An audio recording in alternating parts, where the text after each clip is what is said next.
All right, ladies, gents, and those in between, welcome to the 8th episode of the MMA Commonwealth Connection.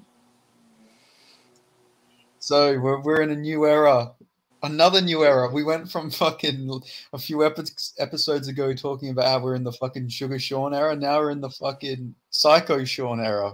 Sean Strickland is the UFC middleweight champion. It's been almost a day and a half, and I still cannot fucking believe it. Yeah, definitely set a record for the longest it's taken me to process the result of a UFC fight before. I just randomly, throughout the points in the day, I'll just be sitting doing something and it'll just hit me. Just this statement of Sean Strickland beating Israel Adesanya hits me. And to think that that's reality and that cannot be changed is just a crazy thing. I don't know. It's very strange. I can't believe... Just look at all the fucking, like, monsters that Adesanya fought. He fought fucking Paulo Costa, Yoel Romero, fucking... I mean, Alex Pereira did beat him, but, then he beat Alex Pereira. He beat Whitaker.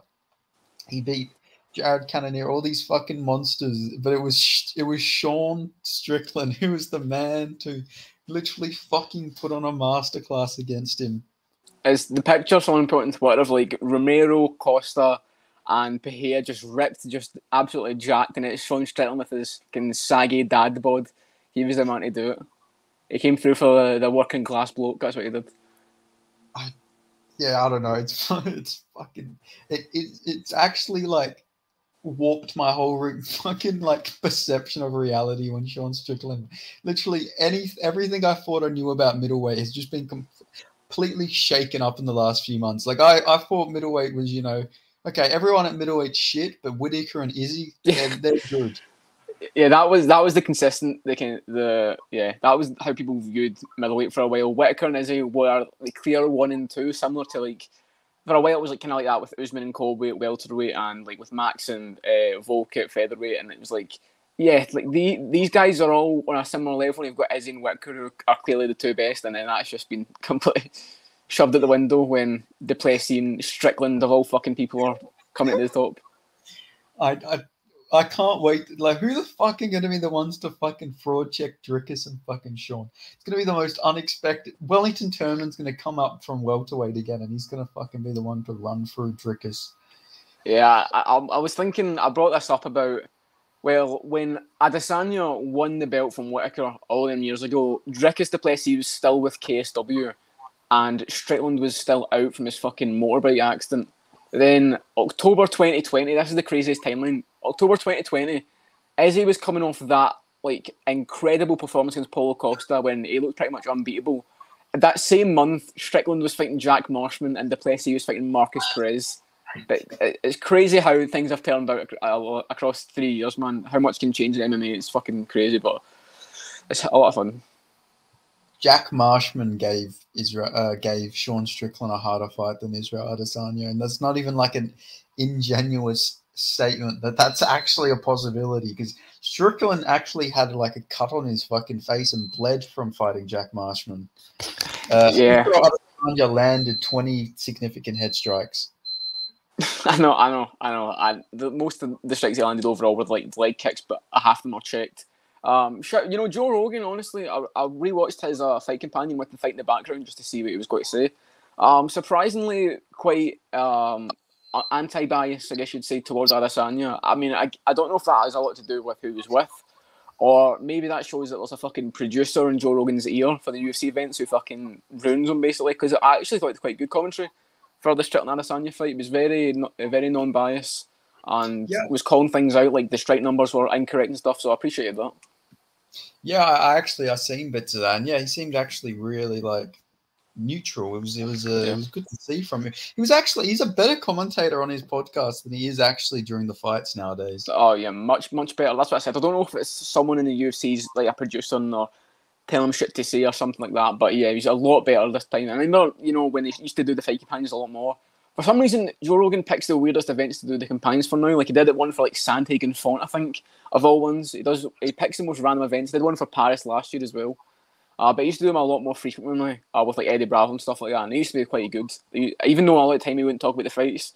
Like I remember having Joey Diaz and I can't remember who else it was. Maybe Tony Hinchcliffe or something. And they're watching Volkanovski Holloway too, and Joey Diaz was just spouting absolute shit through the whole thing, and you're always trying to give a technical breakdown of the fight that we're watching. But yeah, still pretty good. And that's one where Joe Rogan had to wear that fucking Australian hat because Volkanovski won. I watched that one as well. Yeah, but yeah, we live in a world where Sean Strickland is the UFC middleweight champion, and it's not like he got this to like an interim belt be promoted. He straight up beat Adesanya at his own game, and that is the fact that that is the world that we're living in. This is something, you know, the good moments at MMA, you can kind of see them coming. Like there was always that chance that we're going to get Pereira to beat Izzy, or always that chance that Liam was going to make it happen against Usman. Even though maybe it seemed unlikely at points, they were a possibility. This was a moment of happiness where we never thought we were going to get this. We never thought we were going to get the funniness of Strickland beating Adesanya 5 rounds clearly by outstriking him. I don't know what we did to deserve this, but thank you, MMA gods. I think this honestly means that Makhachev's definitely beating Oliveira. They will never give us that moments of happiness so close together, but you know, we'll take what we can get. So I enjoy it while it lasts. It was just amazing that we got to see Strickland do that fucking wild man thing he does at the 5th round of every fight. It was surreal to see him screaming in Adesanya's face, like, "Come on, bitch! Come on, bitch! Here's the thing, bitch!" That is a fucking random Twitter post someone puts up, like, and someone's just predicting it after like the Izzy Pereira second fight earlier in the year. It's like Strickland's going to walk him down, but end of the 5th round, he's screaming in his fucking face, and it's like a little edit of Strickland walking down Adesanya. But the chances of that actually happening, I think, were fucking in the negatives, to be honest. But here we are, and it's very. I've got the fight on TV right now. I'm watching it, and I just still can't really comprehend what actually happened. But it fucking happened. We're all living it. If it's some sort of fucking drove you to insanity. Yeah, maybe if it's some delusion, it's a fucking sheer delusion because we all fucking believe it. It's a thing. I can go on Twitter right now and see pictures of Strickland beating Adesanya, and it's not fake. It's not in my mind. It's a real thing that happened, and yeah. Sooner or later, I've got to come to terms with it. Sooner, I feel like I'll accept it, but right now, I'm just completely fucking baffled. I literally woke up this morning, I'm like, damn, that was a wild-ass dream. I woke up and was like, fuck, I must have dreamt that. I look up Sean Strickland on fucking Wikipedia. Sean Strickland is an American mixed martial artist who is currently the middleweight champion. It's like, what the fuck? Doesn't the little picture they have him on Wikipedia as well? It's just like a fucking 360p picture of him smiling at the fucking media day. And it's just, you scroll down, it's just win Abus Magomedov, win Israel Adesanya. It's just fucking ridiculous, but yeah. Hey, I will say one thing that Abus Magomedov can say that Israel Adesanya can't is Abus Magomedov won the 1st round against Sean Strickland. He did indeed, he did. And yeah, Strickland's, let's be honest, I know they counted the knockdowns against Brendan Allen against Abus, but those were like kind of a cumulative damage, like eventually they kind of folded. His first actual middleweight knockdown was Adesanya, which is so fucking funny that that's the case. The first person he put down with one shot at middleweight was Adesanya, and that's just fucking middleweight, to be honest. I know, when he knocked him down live, I'm not even kidding, like, I almost fucking died when I seen it. Like, I actually almost went into, like, shock seeing it. I literally, like, couldn't fucking believe it. My eyes I mean, I'm just sitting there like that, just looking at the screen, just in absolute fucking disbelief. I just started talking to myself for the entire fight. I would not shut up, just speaking about anything, try to rationalise what I was witnessing. But yeah, literally walked down Adesanya, didn't get out. Like, I feel like, I don't know, I feel like Israel Adesanya's game has sort of been exposed. Like, I'm not saying everyone can replicate Sean Strickland's style, but if people just pressure the cunt fucking against the fence, like, I don't know. I feel like there is, like, I don't know. I feel like Adesanya's game is being really, I don't know. I feel like his time at the top is probably coming to an end. Yeah, he's 34. He's not like a spring chicken by any means. But I think the thing is a lot of people come into the fight with the mindset that he's going to be a little better than he is almost. Like, people come into the mindset, I fighting Izzy, of like, this guy's the top level. Like, maybe I'm not there. I think a lot of people have self-doubt and they don't go for it. But they need to realise that the guy's a fucking human being. If you hit him hard, he's got to go down. We've seen that with the Strickland fight. It doesn't matter if you're known for being a bit pill-fisted. If you can put one on his chin and walk him down, the guy's a fucking human being who can break, who gets tired, who can get hurt, who can have bad moments, and he just stops really going for it. Like, these things can all happen in different parts of someone's career, and you need to just fucking treat him like a person and not this fucking don't see him as Stylebender, see him as Israel Adesanya, a guy who can be broken. And I think that's the way to beat him, is to not give him that respect almost.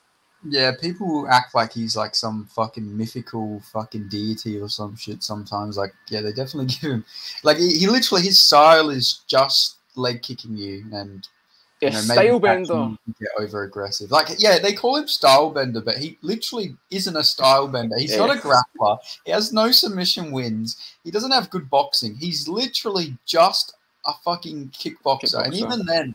all he has is really his leg kicks. Like, yeah, he gets the occasional KO when people get over aggressive on him, but he's just a counter striker who has leg kicks. Like, he's not an offensive striker. He's literally just a counter striker, or he can just kick at your legs. Like, Stylebender is such a misleading nickname. He needs to change his fucking nickname, I reckon.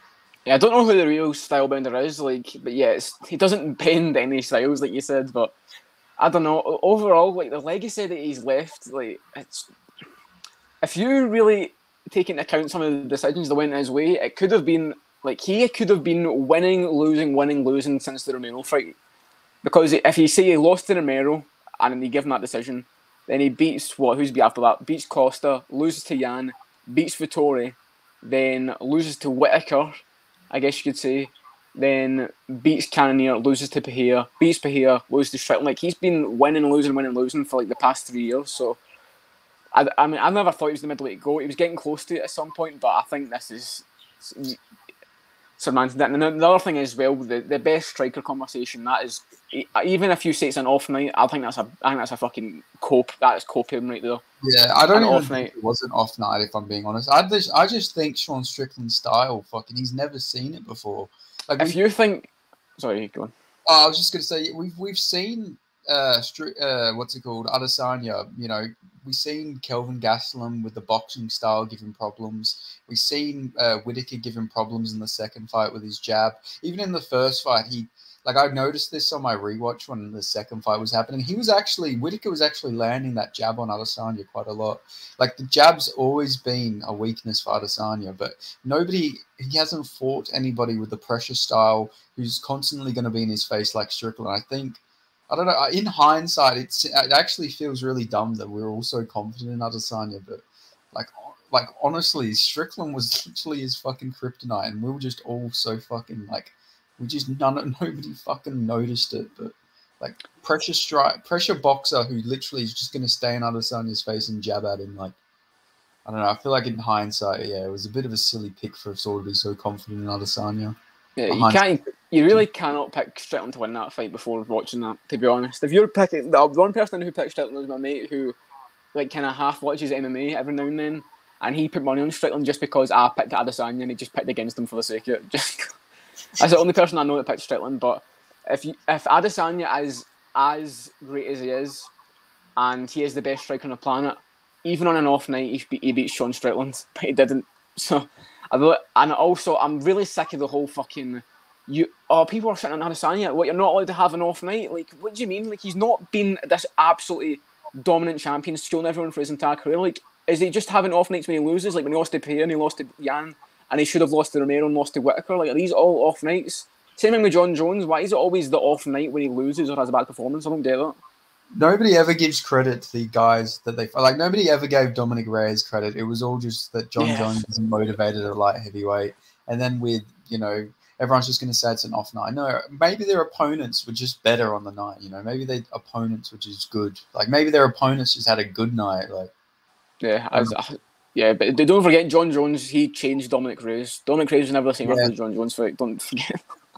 We have to get into a Dominic Reyes related topic on this. Fucking Carlos Olberg calling out Dominic Reyes.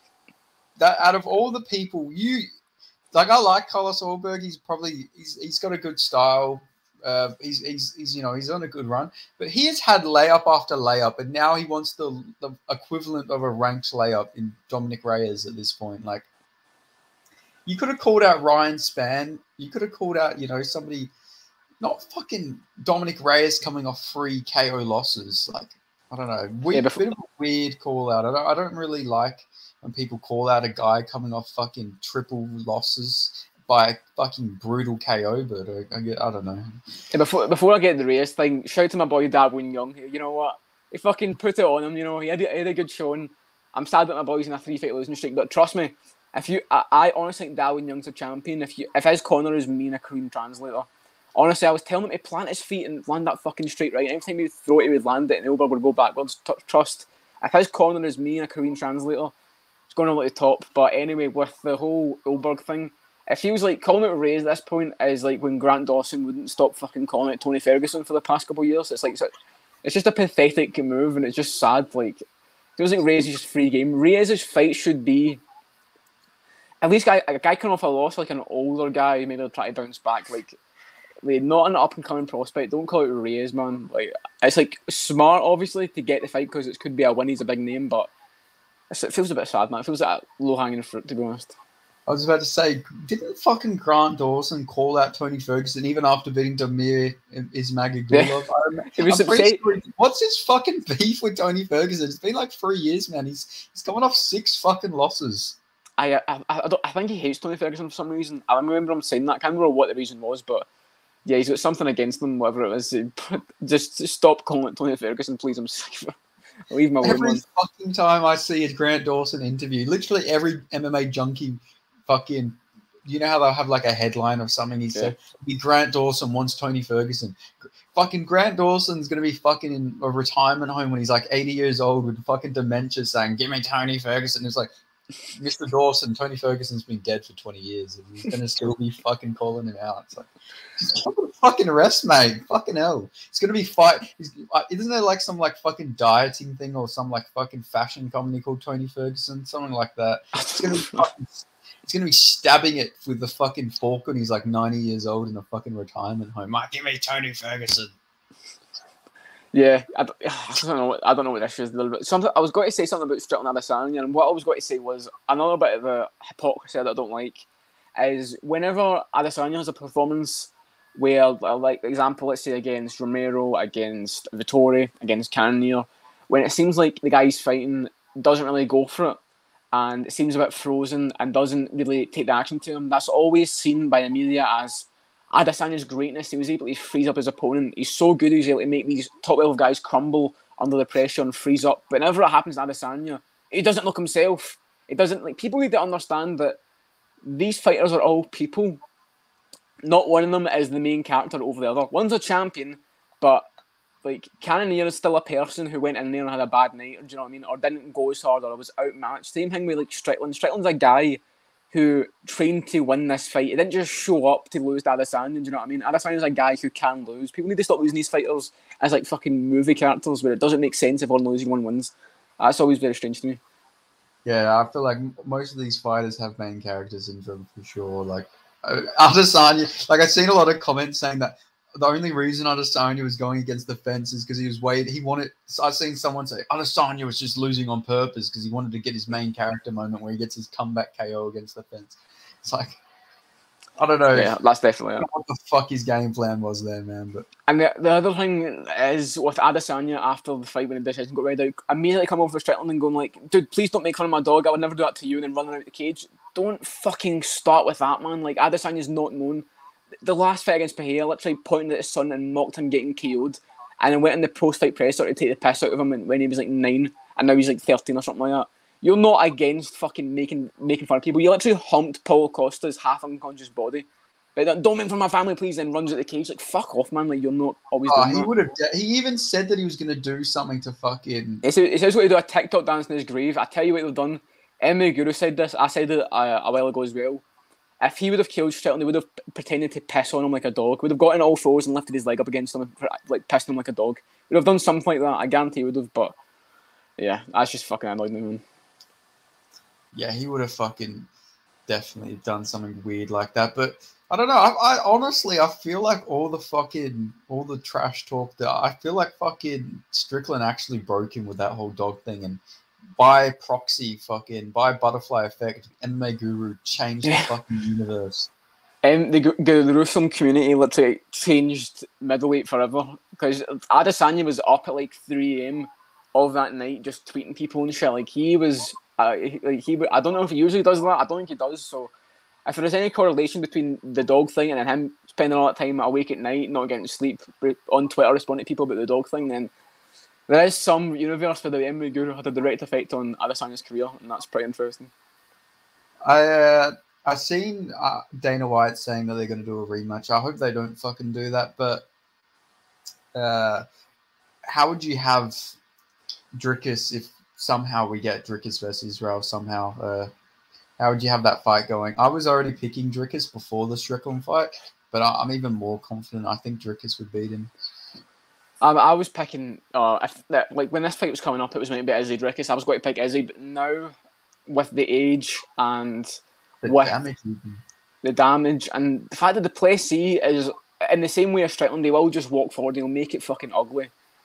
And Du Plessis will actually grapple, which you imagine how much more interested in if Strickland did grapple. He could have maybe even had a more dominant performance of getting him down in moments and landing ground pound. But Du Plessis will actively go for the takedown. He's got good jiu-jitsu. He's a strong, fucking athletic guy. He's got stuff he does at grappling at middleweight, which not a lot of people do. He's got a lot of good techniques like that. Even if his striking's a bit sloppy, it's effective, and he's just explosive and he's powerful. So, yeah, I don't know, man. I might have to go Du Plessis as well, to be honest. Yeah, I just can see that is fucking crazy, man. Du Plessis. I'm thinking about him like against Tavares and shit, and now we're talking about him beating Izzy and Strickland's the fucking champion. What the last year has changed the fucking sport forever, man. I don't know what to think anymore. Fucking, I still don't know who I'd pick if Dricus and Strickland fought. It's like the fucking immovable object versus the fucking. Oh, what's that fucking saying? There's like some saying where it's like the immovable object. The unstoppable force versus the immovable object. The unstoppable force. Literally, that's fucking Dricus versus Strickland. Like, I don't know who the fuck to pick. I don't know. The fact that that's the fucking middleweight title fight is so fucking funny, man.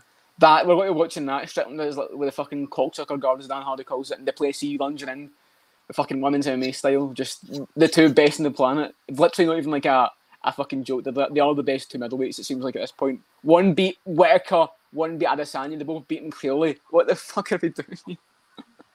And then it's Strickland Du Plessis. Like, I feel like I might be fucking called what's it called? I might get fucking arrested for a treason, but honestly, I think fucking Strickland would probably be Whittaker at this point too, if I'm being honest. Like, I think I see him pressuring Whittaker and just landing, and Whittaker's not the most durable guy, so he could probably fucking TKO Whittaker, similar to how he did Brendan Allen, probably. So, but I don't know. It's weird. I fucking don't know how I would go. I don't know. What do you reckon? You need someone to kind of you need something to kind of pressure him. Whittaker get a good, because movement wise, he's a bit more all over the place than Adesanya, so it could be a bit more tough for him to find them. And he could fucking oblique kick him and shit like that, stomp at his knee, which could be good. But Whittaker would really need to move forward, which he doesn't do a whole lot of. You need someone like, at middleweight, I think you need someone with power and someone who just presses forward, like maybe like Kopylov or some shit like that, who just walks you down. You need to give Strickland no space because he doesn't have a lot going backwards. All he does is he does the tape kick going backwards, which is just incorrect. This is what I was going to say. With Strickland, a lot of shit he does is shit that you're told not to do within the first week of training. Like the shit he does, like throwing the kicks going backwards, grabbing out at all the punches, trying to grab your hands and shit when you're thrown. That is shit you get told not to do the first week of Muay Thai, the first week of kickboxing. I think the reason why it's effective is because you can't train properly for Strickland. You don't expect someone to have incorrect technique, so you can't train for someone who doesn't train the way you're supposed to. I think that's why people struggle with him, because he's so unorthodox. You literally have to unlearn everything you fucking learned over the years as a martial artist, which is like fucking impossible. Like, so actually, rewire your brain like that and get rid of all the muscle memory. It's like, it's kind of a genius fucking game plan, by the way. Like, if you want to get someone to mimic Strickland, they have to ruin all the habits they have to try to work on it. And if you've been training MMA for a while, it does not take a couple of months to unlearn techniques. It takes years to unlearn stuff. The longer it takes to unlearn than it takes to learn. You've got to reroute your brain to not do shit, like not cross your feet, don't reach. You've got to unlearn all of it. That's kind of, Strickland might have one of the best game plans of fighting going forward in MMA, because people are going to be impossible to try to figure them out and train them. Yeah, no, like fucking literally, that's actually like genius. Like, Sean Strickland is the fucking smartest man in mixed martial arts when you think about it. But yeah, what anything else you want to talk about in the Sunday card, or do you want to go for the Vegas card? We'll talk about some of the Sydney card. I guess we'll start off with Kevin Doucet versus Kiefer Crosby. Irish MMA, really good stuff at the moment right now, guys. I'm really proud of all my Celtic brothers there. We've seen the debuts of Irish fighters put on Twitter. Not the best. How many of them have been, and how many of them did they really deserve to get in the UFC? Like what, Kiefer Crosby, Sean O'Bannon, Dean Barry, were these really people that deserve to be in the UFC at this point in their careers? And I was very satisfied with Kevin Doucet's performance on Saturday, like they just said. He's coming for Kevin Doucet's coming for Irish MMA because he literally beats Kiefer Crosby, calls out Ian Gary, and then fucking goes at Conor McGregor at his post-fight interview on fucking MMA Junkie on the actual like post-fight scrum because McGregor tweeted out that if Kiefer Crosby had 5 weeks instead of 2 weeks, we would have had your boy. I don't understand because it was still a 2-week fucking camp for Kevin Doucet as well. Yeah. So I don't understand that sentiment, but whatever floats your boat, Mr. Conor McGregor. Yeah, well, I've said my piece on what I need to say about Irish MMA right now. I like some of the fighters and I like some of the personalities. Like I like Rhys McKee, I like Caelan Loughran, but it seems like the UFC's all for signing Irish fighters for the sake of being Irish. I'll just leave it at that. But the thing is, they don't sign Paul Hughes. Yeah, that's weird. I'm still trying to figure that out. I've been speaking to like Harry Hardwick and shit about it. Apparently, they're waiting for him to get another title defense at Cage Warriors, and Paul Hughes is trying to fight Hardwick, and that's apparently not going to happen anytime soon because he wants to do it, I think, in October, and Hardwick's just fought, so I don't know what the fuck's on with Paul Hughes. But yeah, if anyone Irish who deserves to get signed to the UFC, the one is fucking Paul Hughes. Let's be real. Yeah, it's like he's literally probably the best Irish fighter outside the UFC. Like he's better than a lot of the guys they've recently signed, but yet he's not even in the UFC. It's just weird. But if all the Irish Cage Wars champions that they were at the time, it was Loughran, McKee, and Paul Hughes. Paul Hughes was the best and most UFC ready, but he's still not there, which is interesting. Even has a fighter he has a win over is in the UFC, so that's the other one. Just a weird situation, but. I guess we got to talk about. We'll skip over Shane Young because that's quite. I actually do want to say something about Shane Young. Did you see the video they did where it was like all the CKB fighters, and they were like, "Who's most likely to end up dating a teacher?" And they would all throw something at the person it was. The first question was, "Who's most likely to skip training?" And they all fucking belted Shane Young with whatever they were throwing. And I just said to me, like, oh, fuck. Because I picked Shane Young, I was like, oh, this guy just doesn't fucking care. Like, they all immediately just went, the most likely to skip training, they all looked at Shane Young and fucking tilted him. I was like, oh, dear. The guy just does not care anymore, I don't think. Yeah, I had a little smirk on my face thinking at all the people who had picked Shane Young, and I'm like, yeah, don't. Rule 1, don't ever pick Shane Young. Shane Young could be the worst guy, and I'd pick against Shane Young. No offense to the guy, but I just think he's done in MMA. I don't think he takes it seriously. Obviously, he doesn't. Yeah, I picked Shane Young to beat Ludovic Klein, by the way. I mean, people a really bad pick now. At the time, it seemed kind of logical because Ludovic Klein, the guys who beat the regional scene, I think were that good, and Shane Young was coming off wins. But yeah, because looking back, I'm not sure about that one. I don't know. Picking him against Miranda, even I don't feel like that was that bad, but in hindsight, maybe I should have went another way, definitely. Fucking yeah, if he doesn't get cut, then there's like fucking there is something, I don't know. Dana, the TKV boys and Izzy have something on Dana White. If we see Shane Young fucking booked for like UFC, oh my god, no, there's an Auckland card coming up, so they're probably not going to cut Shane Young actually. Yes, I say we serve up Shane Young for the return of Danny Henry, and we get Scottish MMA back in the scene there. Get the boy, the hatchet Danny Henry, back in the cage against Shane Young, and you can see what happens. Or it depends on when his elbow, if his elbow injury heals up, but maybe we can have Jack Jenkins versus Shane Young in Auckland. Yeah, let's not do that. I think let's just let Shane Young do whatever he wants. He can go and fight fucking Eternal or something on the co-main event. Yeah. But yeah, I'd imagine, all respect to the guy. I completely shat on Shane Young. I feel really bad. I don't mind him. He seems like a good bloke and everything, but Yeah, I think his tenure in the UFC is probably going to be over. Yeah, And speaking of tenures in the UFC being over, we have Charlie Radke versus Blood Diamond, where both their tenures are probably over. yeah, I think they'll keep around Radke. If it was another promotion, I would have been concerned, but I think they'll keep him around even after his cut. Blood Diamond. On the other hand, 3-3, 0-3 in the UFC. Lost to Radke and Ryan Kosey. I'm not convinced that the guy should be in the UFC. I wasn't convinced he should have been in the UFC to begin with, and I think this was the last one, especially considering the fact he got dropped by a fucking grappler, and his striking doesn't even look good. Like I really do question the CKB team right now.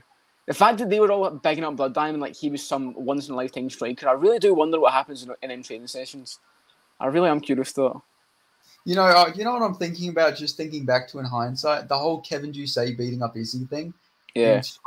Like I should have picked Strickland just based on that, because like that was a sign that maybe Izzy is falling back a bit, that he's getting beat up by a fucking welterweight judoka. I'm not sure about CKB at the moment right now, but I wasn't going to take the Ducey thing very seriously, because like what I said was like the Stavarsky thing. Yeah, it's fine.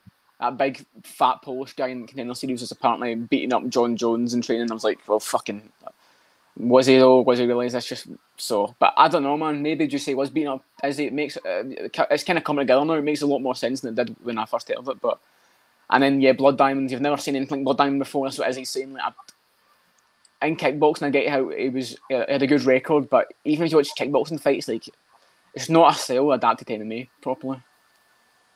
Yeah, I don't understand why, like, Izzy was like, expected unexpected with Blood Diamonds. Like, yeah, you've never seen striking like this. Yeah, never seen striking that, like, fucking weird. Like, he literally throws kicks like he's drunk. Like, there is a style of fighting called, like, drunken boxing and all this stuff, but yeah, I don't think that's what he's going for. Like, I want to be respectful to Blood Diamond. You know, he seems like a really cool guy, but like his style is just like he looks. I don't know. He throws it like he has some sort of. I wonder if there's something wrong with him. Like the way he walks around is like he's got something wrong with him. Like his legs are trembling. I don't know if that's like a part of the drunken fist, the boxing style. But I don't know, the way he even like walks around across the cage, like he's got something like wrong with him or something. Like he can't walk properly. It was weird. Yeah, it's I honestly think he's like lying about his age. He has to be like 7 years old, and that's why like he's 55 and something in kickboxing, but that's probably from like the 1970s or some shit. Like, Blood Diamond looks like he's like spent like the last 100 years in a cave somewhere. Like his eyes are slowly closing shut, and he's like a rely on fucking echolocation or something. Like he's turning into a bat or something. Is what it looks like. He reminds me of Splinter from the fucking Teenage Mutant Ninja Turtles. Like he just reminds me, like, I wouldn't surprise me if it comes out that Blood Diamond was actually the fucking leader of CKB from like 100 years ago or something, and Eugene was like his fucking student that rose up to the ranks of fucking leader, and now fucking Blood Diamond's just like trying to pay his debts or some shit. Like, I don't know, it's fucking weird, man. Yeah, Blood Diamond's just like some immortal being who's been around since the dawn of time, and he's finally catching up. He's at his life expectancy now, and people. That's why he's so held by CKB, because he's been there since they're all fucking child. They're all children. They've all known him. It's like Blood Diamond. They all really. He's been around. If you go back in history and look at like the first ever UFC event, you just see Blood Diamond looking the same as he does now in the crowd. He's just been around forever. We'll go back to like, you know how there was like the fucking Vale Tudo fights in like the 30s where it was like the Brazilians versus the Japanese fighters. Yeah. We'll see fucking Blood Diamond like ringing the bell or some shit, or we see him like fucking refereeing one of the fights or something. We've already got our thumbnail now. We got to do like an old-fashioned photo with Blood Diamond in the fucking background or something. The more fucking convoluted it gets and the more difficult it is to understand it without the context, is the funnier it is to me. Just. I'll get like the Declaration of Independence or something and just put Blood Diamond facing one of the guys. Yeah, that's fucking perfect, man. That's fucking, he actually does look fucking like he if you were to tell me any UFC fighter was a time traveler, it would be fucking Blood Diamond, man. Like he's definitely knew the dinosaurs. I'm going to go to my local library and borrow a bunch of dinosaur books and like just cut in pictures of Blood Diamond randomly throughout the pages. But But yeah, fucking, if Blood Diamond gets another fucking fight, I just pray they give him a fucking striker. But I don't even think his striking's good. But I just want to see him against a fucking striker at this point because, like, it's really fucking just horrible matchmaking to keep giving this guy fucking grapplers. After what we've seen against Radke, do you not just think like Semmelsberger would just fucking KO him, just like cold? Just Semmelsberger would just dink him on the chin and put him away? I think he would, to be honest, after what we've seen. Oh no, he fucking definitely would. Like, I think Blood Diamond's chin doesn't seem that good. Like, yeah, Radke was beating him up. Hurt him a lot. Yeah, Radke's a fucking grappler. I don't know how many knockouts he's even got, and he was getting hurt all over the place, getting dropped, flash knockdowns and shit. So I don't know. But Radke had an interesting post-fight interview. Yeah, MMA Guru matched him up against Jeff Molina as the next fights to do. So it'd be interesting to see that. Jeff Molina actually fucking played it quite well on Twitter and stuff. He was playing it in the joke and stuff. So respect to that. But yeah, not the best look for the mainstream looking at the UFC. But yeah, apparently he apologised after it, and then so did Manel Kape. And I'm not sold that the UFC didn't tell him to do that. To be honest, I feel like that was definitely a corporate move to tell him to apologise. I'm not sure if he did that on his own accord or not, but definitely an interesting way to get your message across in the post-fight interview for Radke. Besides him fighting some like random gay fighter, I'd like to see Charlie Radke versus Kevin Jousset. I think that makes sense. Jousset can get revenge for Blood Diamond, and true, it's very true. And if Radke wins, he can be the fucking CKB killer. So, and then he can go up to middleweight, and then eventually, when Adesanya's on like his 5th loss in a row, he can be the 6th loss. Yeah, that makes sense actually. Could definitely see that. I have like a whole fucking blueprint of if Adesanya loses again, I'll say he loses to Dricus, then he loses to Hamza, loses to Bo Nickel, and then he's gonna lose to someone really fucking random like Cody Brundage or Jacob Malkoun. Not Cody Brundage. The winner of Brundage Malkoun is the setup for Izzy, let's be real. Oh my god! What if we're about to witness like a fucking Anderson Silva like fucking fall from Israel Adesanya? Like, I could kind of see it weird enough. I don't know, because middleweight, the unranked middleweights now are a lot more dangerous than the unranked middleweights when Silva was coming his downfall. Do you know what I mean? Like, I reckon Joe Pyfer could be like a tough fight for Adesanya. Like, he's got the box. Very tall as well. Pyfer's like a technically kind of good Strickland in the way he fights, to be honest. Yeah. That's honestly, as soon as I seen Pyfer on Dana White Contender Series, not the first time when he won.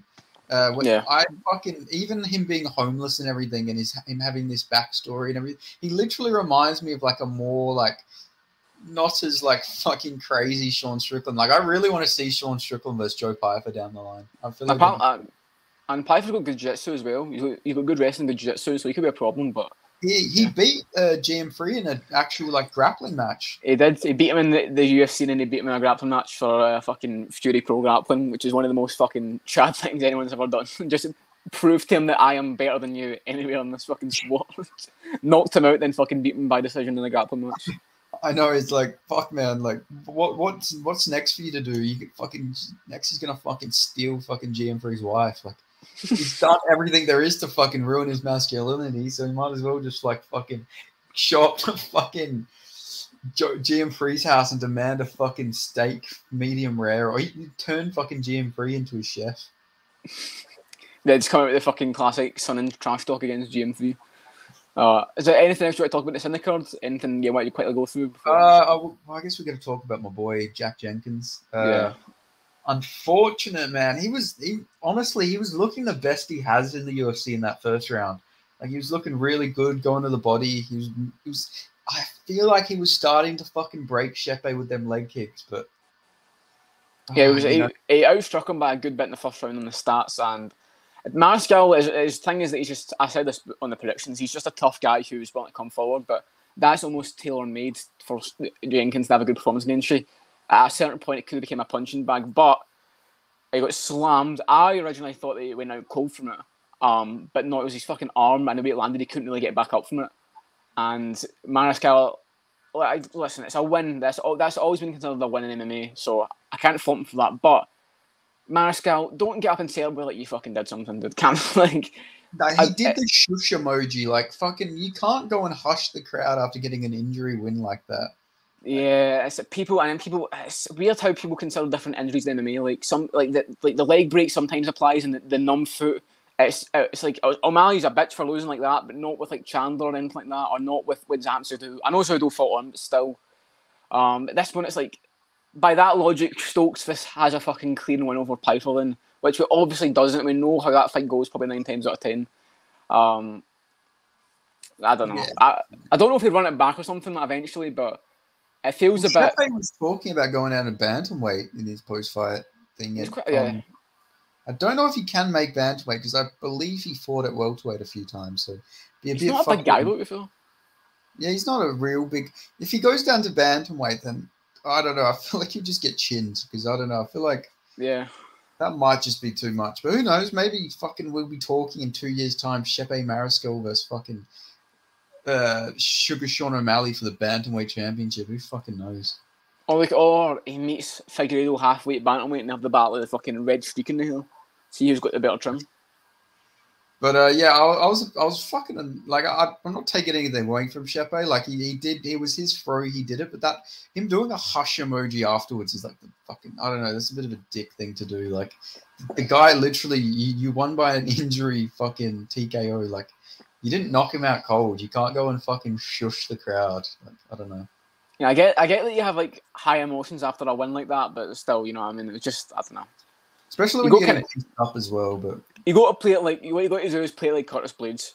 Be Curtis Blades. It's what you got to do. Yeah, exactly. Curtis Blades literally, as soon as Tom Aspinall's injured, he literally doesn't look happy at all. He actually looks upset to win that way, you know. But yeah, be Uriah Hall and be Curtis Blades. Be remorseful and don't fucking celebrate to the crowd. Can you imagine a Uriah Hall started doing like a fucking karate kick and shit and screaming at the crowd after the Weidman fight? That's the fucking the Hadouken fucking after like fucking. Oh my god! Imagine if he did the Hadouken. You know he does the fucking Hadouken thing sometimes. Like imagine him doing that after fucking Chris Weidman's just dead on the ground after breaking his fucking leg. Yeah. That'd be a top 10 MMA moment though. Wouldn't lie. That'd be so fucked, but it'd be funny though. Just some guys like literally like fucking lost their leg and then they're just celebrating with some fucking Dragon Ball Z shit. Yeah, that's some like fucking regional MMA shit to happen. I could see that in some fucking compilation. But do you want to go to the next week card, or do you want to stay with the Sunday card? Well, let's just think. What else is there on the? What else happened on the card? What did you think of the Jamie Malarkey John McDessie decision? I haven't rewatched it since the fight. I'll be honest, I wasn't paying too much attention to it. I know people thought McDessie won, especially because they gave McDessie the second round, even though he dropped Malarkey. I know that was a big controversy, but from what I'm not going to take a hard stance on it because I can't say I was fucking glued to the fight to see a hard decision on it. But from what I've seen, it didn't seem like a terrible decision. But like I've not got enough time watching the fight to make a hard stance on it, to be honest. Yeah, I agree. I probably need to rewatch it because I thought it was really close. I thought it could have gone either way. I thought Malarkey edged the third, but I could be fucking wrong. Maybe I need to rewatch it. But yeah. Malarkey's fucking chin is really worrying at this point. He used to have a real granite chin, but he's getting fucking rocked and dropped so many times now. It's getting really worrying how much he's getting dropped in every fight. Well, it's just very willing to be hit, and eventually, you know, like the fucking Volkanovski KO could have been the fucking beginning of all. That was a fucking horror one, but then, like, he's been getting the Jan Turner fight. He got a lot of people forget the fucking Brad Adele fight. He took a lot of fucking damage against Adele in his debut. Johnson hurt him obviously, and then fucking Naimov got dropped here. So it's just constantly being in Turner fucking landed every fucking power shot on him. Like, oh, just man's taking a lot of fucking damage at this point, but still, he's a dog. But yeah. Is there any other fights? I guess we can quickly talk about Manel Kape, his post-fight interview, and the fun fight he had as well. Yeah, Felipe dos Santos was, you know, if you see a guy who's fucking blown from shoot box, you know he's got to be fucking tough. At least that's what we've learned from the past year of UFC. But the crowd was booing, I guess, because they were booing Cap the entire fight. But Cap won the fight. Like, it wasn't a bad decision or anything. Oh yeah, Kape clearly won. Yeah, and I think I would pick him to beat Kai Fans, to be honest with you. I think I would too, still. Because like Kai France is very stick and move. Like he'll like land like an overhand right and circle back round, and then stick it, and he'll land a rear shot and move back around. He's not a combination puncher like Santos is.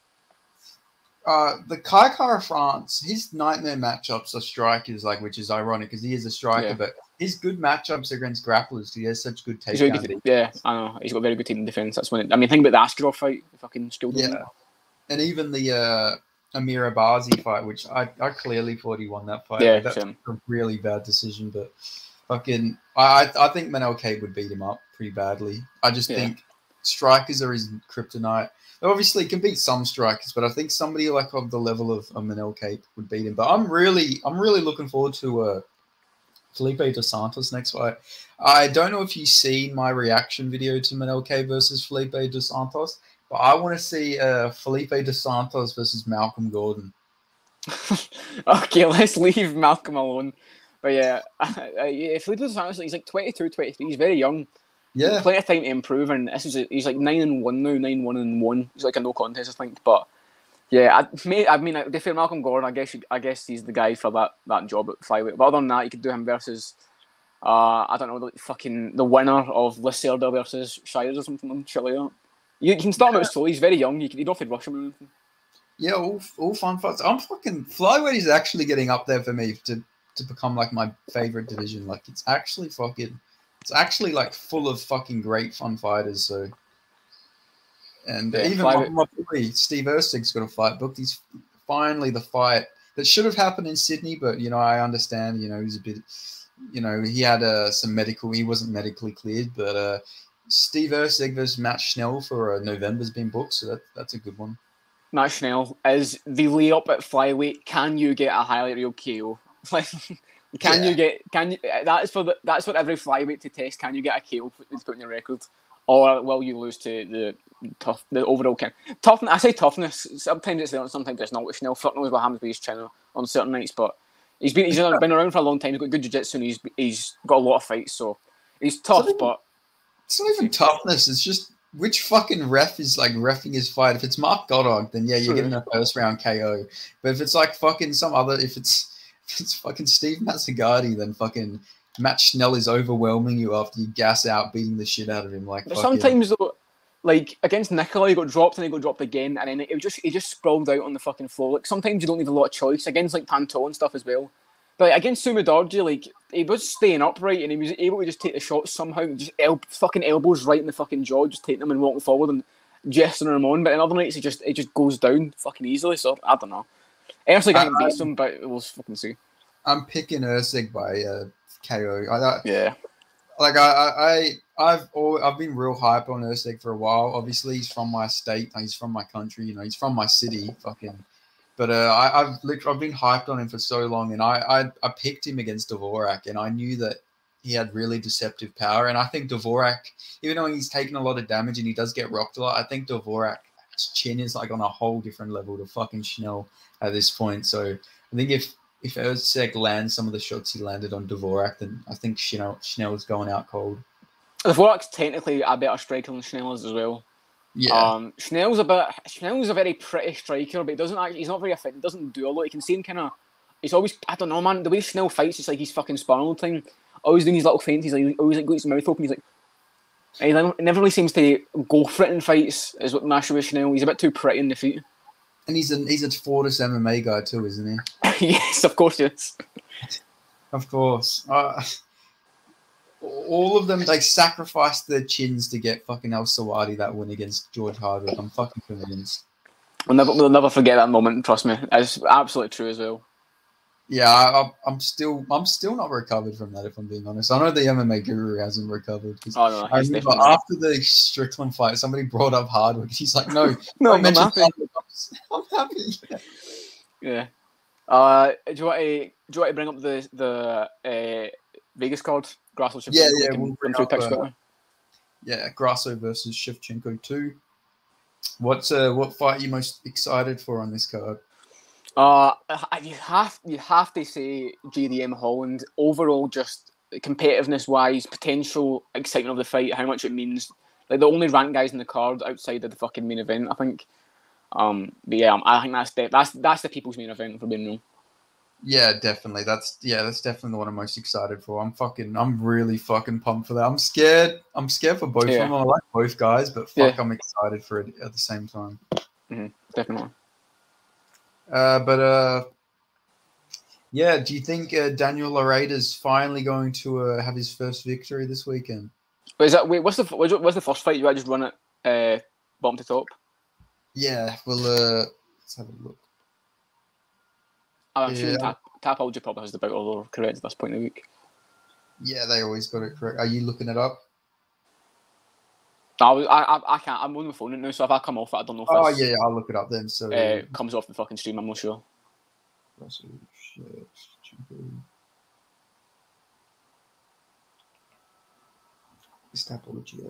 we go. I know Roman Kopylov versus fucking. We got Roman Kopylov versus Josh Frem. That was originally Chris Curtis versus Anthony Hernandez. Yeah. That fight was meant to happen originally a couple months ago, so I guess it's finally happening at least. Yeah. Okay, so first fight of the night is Josephine Knudsen versus Manik Man. Yeah, she was the girl who got fucking flatlined by a head kick by Bruna Brazil. Yeah. I have to say Knudsen, even though it's a bit shit that they chose to not sign her and go with that decision and then just the week later sign her. Like, fucking one the other day, no, do you know what I mean? Fucking stand on the ground if you've got to not pick her, but you got to kind of know Knudsen. I don't think Manik Man should even fucking be in the UFC. This is a card where I think there's been like 9 fights cancelled. And there's been so many fights to get shot. There've been opponent switches and last minute shit, so she's not really meant to be here. I think she's kind of been served up for Knudsen to stay in the card and get a win, to be honest. So I'm going to go Knudsen, probably by decision. Oh my god, I just realized in my prediction video I made today, I said that she lost to Bruna Brazil, which isn't a bad. I thought Bruna Brazil was Denise Gomez. Yeah. I just realized, holy fuck. Yeah, Bruna Brazil did beat Shawna Bannon, no, so you never know. Yeah, but I was thinking for some reason that she was that was Denise Gomez, so that's my mistake there. Yeah. But moving up on the card, there was you got Knudsen, yeah.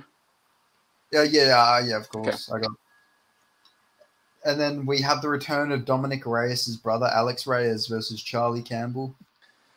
Yes, this meant to be Levy versus Reyes, and I'm probably going to go Charlie Campbell because he's all right and he's hits pretty hard. He did get Scottish MMA on the Kinder series. The best way I can describe it, he got Scottish MMA. Classic, happens to the best of us. But yeah, Alex Reyes, very weird situation. Hasn't fought in MMA since like 2017. Hasn't been in the UFC for longer than that. Last fight I think was Mike Perry, who got KO'd. So yeah, got KO'd in the first minute of the first round. He's been getting injured as well, and Charlie Campbell's a fucking Serra-Longo guy. Yeah, I just don't see Reyes planting one in his chin like Chris Duncan did, so I have to go Charlie Campbell by probably first round TKO. I don't know if Reyes has got to be able to get off quick enough and recover from the ring rust and shit when he's got Charlie Campbell, who's a pretty fucking headstrong, forward-moving guy. 6 years old at lightweight and hasn't fought for since 2017. So I'll go Charlie Campbell. It's going to KO him. Yeah, I could see it definitely. It's weird because that was also his UFC debut was against Mike Perry. This is really weird that he's come back. Signing Alex Reyes back, but not a hard weight directly to the UFC. It just makes sense. Let's be real. Just fucking logical genius. Fucking Alex Reyes, man. And I wasn't kidding, by the way. He actually is Dominic Reyes' brother. Yeah. Maybe that's why. They maybe felt bad for Reyes just couldn't downfall, so brought back his brother for another one. But I think Charlie Campbell first round KO. I read somewhere that Alex Reyes was using stem cells or something. So maybe Alex Reyes is just gonna come. Maybe that's gonna be the next mythical fire stem cell fucking Alex Reyes. Yeah, just gonna come out and destroy the division. But I'm going with Charlie Campbell by first round KO. Same, yeah. I think so as well. And then we have Tracy Cortez versus Jasmine Jasudavicius. Finally pronounced that properly. I literally in my prediction video today, I was trying to pronounce Jasmine's last name like 5 times in a row, and the fucking last name wasn't coming out properly. The thing is, I think sometimes on the UFC broadcast they pronounce it as Jasudavicius, so there's no U.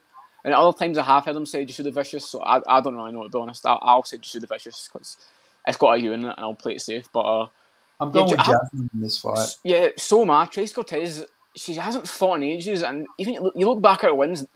At the time, I thought Melissa Gatto was a pretty good win, but then she just fucking lost to Lipsky, so I don't know about that. And all the wins before that, like Egger and Arapova and Justine Kish, like none of them are good wins. And Justina Vicious just beat fucking Miranda Maverick, and looking back and losing Natalia Silva is nothing to be ashamed of. So yeah, I know she's old as well, Justina Vicious, but I think with the time off for Cortez, I think she got injured as well. I'll probably go Justina Vicious by decision. Yeah, me too. Tracy Cortez does have that win over Erin Blanchfield, but I've heard there was like a horrible... Yeah, I've never watched that fight. I've never watched the fight, but apparently that was a bad decision, yeah. Yeah, so yeah, I'm going with Jasmine Jasudavicius, but Tracy Cortez, if you're watching this, I love you. Okay, now moving up the card. We can't skip over that one, but you need to explain yourself. Just defining the fight style. All I'm saying, Brian Ortega, we can do this anytime you want. You've already got beat by one Aussie. You don't want to get beat by another. Oh yeah, Ortega's moved on though. He's fine. Ortega's still doing well for himself. If I ever interview a UFC fighter, Brian Ortega's going to do what he did to the Schmo, and he's going to like fucking try and bitch me in front of the cameras. Have you seen that interview with the Schmo and Brian Ortega and his fucking manager, the guy who got knocked out? Gozen, yeah, that guy. No, I don't think so. No. Wait, what? I don't think I've seen this. What happened? So he fought Robbie Lawler, Tishi Gosen did, and yeah. Robbie Lawler knocked him out cold and then fucking hammer-fisted his face into the canvas. And then in the post-fight interview, Tishi was like, sorry, did you take back your comments calling Robbie overrated? He's like, no, I don't. They stopped the fakes of a cut. And then they show on the replay fucking Robbie Lawler knocking him out brutally. And Robbie Lawler's like, this is my house now. Wasn't was Paul Herrera the guy that got knocked out by Gary Goodridge? Yeah, brutally. And then him and Michael Chiesa got into a fucking screaming match on Tough. Isn't Paul Herrera one of Ortega's coaches as well? Yeah. Why is Ortega just surrounding himself with guys who got viciously killed in early UFC fights?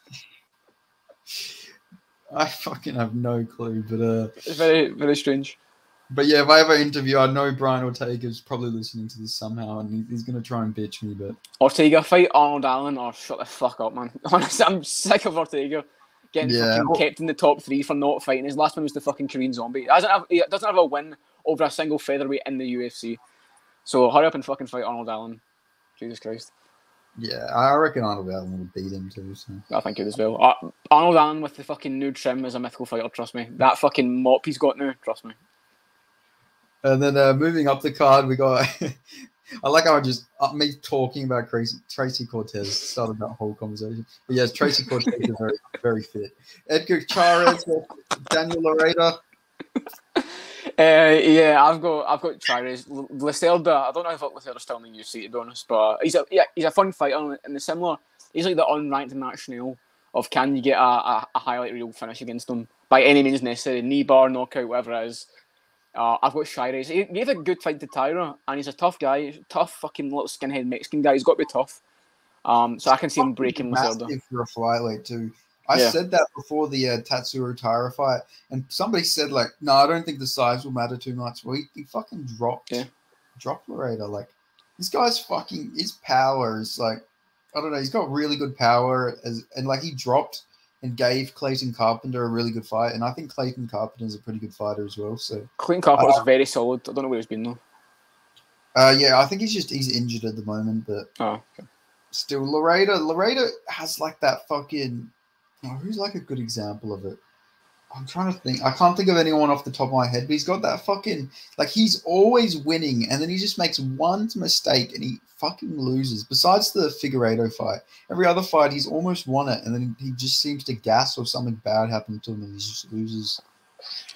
But yeah, I can see Chairez breaking him down and get probably a signing finish or something like that. Well, Edgar Chairez was booked against Felipe dos Santos. That's a fucking fun fight. That would have been great. I assume that was for contender series or something, probably. Yeah, well, it's fuck. That would have been fun, but I guess it can happen in the UFC now, so that's good. But yeah, I'm going with Edgar Chairez. I think he's just going to catch Daniel Laredo. I feel really bad for Laredo because, like, he's going to have 5 losses if he loses here to Edgar Chairez. But he signed a whole new UFC contract, so I don't know. Yeah. Like, he might get another fight after this. I don't know. Yeah, he's signed a 4-fight deal. That's the first one in that deal, so I guess they're keeping him around for the same reason I said. Like, he's a fun fighter and he's a good guy to get a win against at flyweight by any means. But like, fuck me, man, I feel bad for him. Like, he could actually be a solid fighter, but he's taking so much damage in these UFC fights, and he's not improving because he's just getting fed to the wolves. Like, yeah. I feel like if you let him go on the regional scene and develop a little bit, he would probably, maybe he'd come and get some wins in the UFC. But I think just maybe overall damage he's taken, I don't know. Maybe he can be the flyweight Charles Oliveira and make a comeback. Yeah, maybe. Or he could be another Brandon Moreno. You know, Moreno fucking got cut from the UFC. Maybe he'll get cut, and then he'll come back and get his revenge on everyone. Daniel Lacerda, dude, if you see this, we're rooting for you here at the NBA Commonwealth Connection. Yeah, we're rooting for you. Daniel Da Silva, Laredo, whatever you go by, we're rooting for you. But we're rooting for you, brother. Let's get the win, man. Let's get this dub. And then we got the fight that was originally Chris Curtis versus Anthony Hernandez. Then it turned into Roman Kopylov versus Anthony Hernandez. Now it's fucking Josh Fremd versus Roman Kopylov. I'm going with Roman Kopylov here. Roman Kopylov by literally any technique that he's ever wanted to do in his career. The only caveat to this, the only way Roman Kopylov wins is if this fight goes to the second round. He's allergic to winning in the first round. He always has to go to the second round before he can get it finished. Then he turns people call him the middleweight Yan for a reason. It's because he kind of walks people down, kind of takes the first round to see what you're doing, then all of a sudden just fucking kicks into another gear. There's a point where I thought Josh Fremd was actually kind of good. Like, he had a good fight short notice against Hernandez, but he looked really fucking bad against Jamie Pickett, and Jamie Pickett is not that good whatsoever. Yeah. And I just then like he's a weirdly tall guy, and he doesn't know how to use his reach and height correctly. I mean, it's like a burden. It's like he wishes he was shorter almost. But Kopylov's just found this fucking groovy young guy, powerful. And Punahele Soriano's notoriously tough. Like, the one thing he is just fucking tough, fucking Hawaiian guy, and he fucking broke him down. If you're breaking Soriano, I can see him just clipping Fremd and putting him away, to be honest. And yeah, and we also got to fact in Josh Fremd had a horrible weight cut against Jamie Pickett. He missed weight, and now he's taking this fight on short notice. So who fucking knows if he even makes weight for this fight? But if he does, he's probably going to be so depleted. And if he is, Roman Kopylov is definitely going to find that chin and brutally KO him. Yeah, Kopylov should just practice any technique he wants and see if he can get it. Like a fucking UFC 4 challenge. Can you land this technique that we did in training on Josh Fremd and get a fucking devastating KO? But I will say it's cool that Roman Kopylov's like made this big comeback, because before he, debuted in the UFC and he got subbed by Cole Roberson, like he was a pretty hyped up prospect, because he beat pretty good competition in like Fight Night Global. Like, he was a Fight Night Global champion and won a bunch of fights in the 4th round, and he had a lot of hype to him. So I'm glad he's like back, and like his striking is honestly, this might be a hot take, but I think his striking is some of the best in the middleweight division, just on a technical scale. Yeah, I don't think that's even that fucking bad a take, to be honest with you. Especially how young he is. I could see him causing a lot of fucking problems right now. You can't deny it. Middleweight, a guy who's Russian and a striker and is powerful. You can't deny that. Middleweight, I could see him like middleweight's a weird division where I've got like Vettori in the top 5, and Vettori's just not a dynamic striker. Vettori's got like 2 moves in the feet. Strickland's got a teeth and a jab. He's the world champion. So like I could see Kopylov going very far right now. Yeah, definitely. I'm rooting for Kopylov here to win against Josh Fremd, and then I feel like you got to give him a ranked fighter at this point if he wins. Like, especially with middleweight, there's a lot of guys who feel like are waiting on a ranked fighter. Like, you got who are you picking to get a ranked guy next? Are you taking Pachose if he beats Vieira, or is it Bahalio if he's Ruziboyev, or is it Ruziboyev if he beats Bahalio, or is it fucking Kopylov here? There's a couple midweights coming up. What if Pythor gets another win? He's just beaten Mearshot. Where are these guys getting points? You know what I mean? That's the thing with middleweight. There's a lot of guys waiting for that top 15 shot. So it's that's a really good point, actually. Fuck, I just thought of a really fun fight though. If Roman Kopylov wins, all right, listen to this fight: Roman Kopylov versus Michelle Olajchik. Yeah, Russia versus Poland. Yeah, Olajchik as well. He's just beat in Shukwani. He should be getting. We should be getting close to a ranked opponent. Yeah, that would just be fucking grit, toughness of just the fucking Eastern European right there going with it. I love Michelle at middleweight as well. I'm so glad he finally moved down. Like, just he is so suited for middleweight. Like, I don't know how he actually went on to win so many fights at light heavyweight. Because honestly, I think Michelle could probably make welterweight. Might be a bit hard, but like he's not a big guy at all. Like he was literally like 203 for a lot of his fucking light heavyweight fights. I think he literally ate to make fucking light heavyweight at points. Yeah, Michael Zajic my fucking guy, man. He keeps reposting all my shit on Twitter and liking my replies and shit. He's my guy. He's my guy. That's not that bad to beat Chukwueze, but it's just definitely a good thing. I picked him against Chitty. I just knew that. I knew he's got that fucking Sean Strickland syndrome. He never stops fucking moving forward. He's just constantly in your face. And we've seen Chitty break a few times. So I thought he would eventually break Chitty. Mm-hmm. But yeah, getting back onto this card, I'm going with Roman Kopylov, second round KO. So I'd probably say first round KO to be honest, but yeah, I just think he's allergic to getting that first round KO. True. He's got that slow. He's got that Peter Yan syndrome. You know, he starts slow in the first, but then as soon as it hits the second, he just instantly KOs you like fucking Ribeiro. Literally, the commentators are talking about fucking Salt Lake City's a beautiful city. Then boom! Oh my god! Oh my word! John Anik was doing his little fucking sponsor call, and then fucking Ribeiro got his fucking teeth sent to the bleachers, man. Terrible. But then moving up the card, we have Lupita Godinez versus Elise Reed. I'm going with Lupita. You got to go with Lupi, the girl Lupi. Very fucking fair play to her, man. She does not stop fighting, man. And she did a lot of interviews with my boy Vlad, UC's Legends and Classics. So she's in the family in that regards. We'll welcome her in our community. Oh, really? Yeah, she did a couple of interviews with him.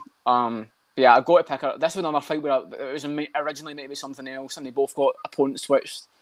I've got. Despite I really am enjoying Elise Reed's Instagram lives for the UFC fights, I must appreciate it. I'm having to go with Lupi Godinez here. Very solid, very active, which I think is a good thing in women's MMA, and very well rounded as well. So I've got to go with her. Yeah, I'm going with Lupita Godinez. She's actually one of my favorite women fighters. Like, I don't know, I just like her mindset on fighting. She's got a entertaining style. That Angela Hill fight was really close as well. Like, I thought that arguably could have gone her way, but I did think Hill won, but it was a close fight. Yeah, yeah. I'll probably say decision though, to be honest with this one.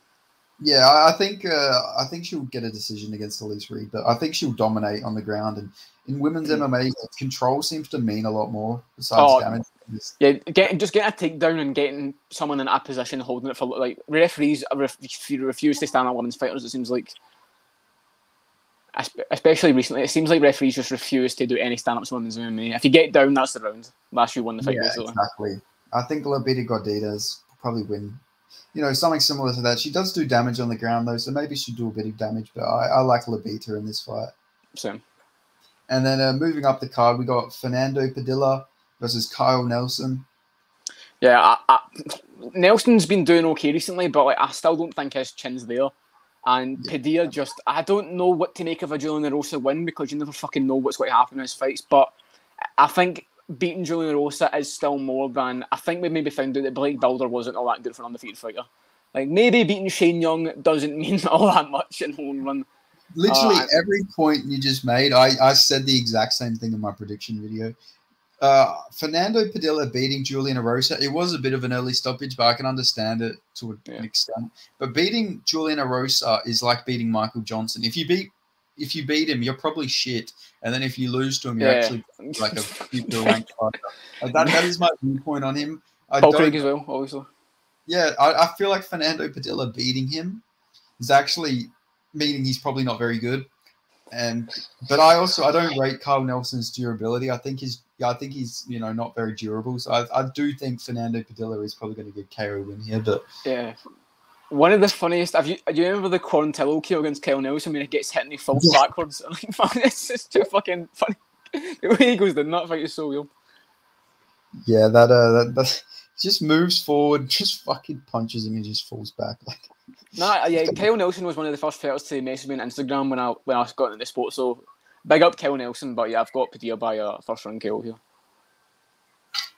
Yeah, same here. I think and also like you say, I don't really rate a win over Blake Builder too highly because He didn't look very. He looked fucking not very good in that fight. I like Blake Builder. Blake Builder, you know, he was actually at UFC 284, and he sat with some of my mates, and they got photos with him. He seems like a really cool guy, but I don't know if I rate him too highly. He's very hittable, and Carl Nelson literally put on a masterclass against him. Mm-hmm. And I've got Padilla. I could see him getting another Quarantillo-esque finish. We'll see. Yeah, I like Fernando Padilla here. I don't really know how I see his ceiling because, like I say, beating Julian Erosa is like a mixed bag. Julian Erosa will get carried by Padilla, and then we're probably going to see Julian Erosa go on to beat fucking, I don't know, fucking Yair Rodriguez in his next fight somehow. Yeah, or like probably who's a realistic one like that? I'm trying to think who's on like a featherweight right now. I was going to say Sean Woodson, but he's already fucking beat Sean Woodson, so I don't know. There's someone else at featherweight. We'll see. Luis Saldana, probably. Luis Saldana, yeah, that's a legion one. And then moving up the card, we got Daniel Zellhuber versus Christos Giagios. I don't even know. Christos Giagos. Yeah. That's quite a close fight, you know. I picked Zellhuber to lose to Venata after the problems against Ogden, where he just did not get started at all. Fight Pass, I am still not forgiving you for not letting me watch Zellhuber versus Lando Venata. The only thing I know that happened in that fight is that Venata got knocked down, and the only way I can watch what happens in that fight by is watching MMA Guru's live commentary. Fight Pass, please let me watch Zellhuber Venata. I've never seen that fight before. I don't know what happens in it, so I'm still not over that. But I do know that he won and did a lot better against. Yeah, he did better than that one. And he also beat Lucas Almeida on a contender series, and Giagos is okay. But in the Ricky Glenn fight, or the Rick Glenn fight, should be a good win. But Rick Glenn looked like he was fucking frozen in that fight and did not know what to do. I don't know what happened between him almost beating Grant Dawson in that fight. But apparently he aged 40 years and Christos Giagos just fucking picked the bones. So I'm going to go Zellhuber by decision, I think. I said the exact same thing in my video today. I said literally I don't know what happened, but Ricky Glenn came in like a fucking senile old man against fucking Christos. He literally, it's like he was like, it's like he had like a fucking son or something that fought Grant Dawson. Like, was not the same man in that fight. I don't fucking understand that performance, but Christos is, you know, his chin, I don't know. I don't really rate his durability too highly. Like Arman Tarzukian's a really good fighter, but I don't know. Yeah, his KO power's not. Yeah, I don't know if I like getting chinned by Arman Tarzukian, even though he is a very good fighter. But Giagos is very solid, but I think we could see Zellhuber at his young age break through here. I think. Yeah, I also a lot of that Trey Ogden loss. I'm holding that up to debut jitters because he looked really good against Lando Veneta. I know you haven't seen it, unfortunately, but true. Yeah, I'll take your word for it, man. To be honest, I'll take your word for it. I think I'm gonna go with Zellhuber getting this one done by like a knee KO or knee TKO against the fence, sort of similar to how what's the Monkey King's name? Jordan Levitt. How Jordan Levitt did Victor Martinez. I could see it. I'll say decision, but I could see a finish definitely. And then moving up the card, we got the return of the youngest UFC fighter. We got Raul Rosas Jr. versus Terrence Mitchell. Alaska's finest.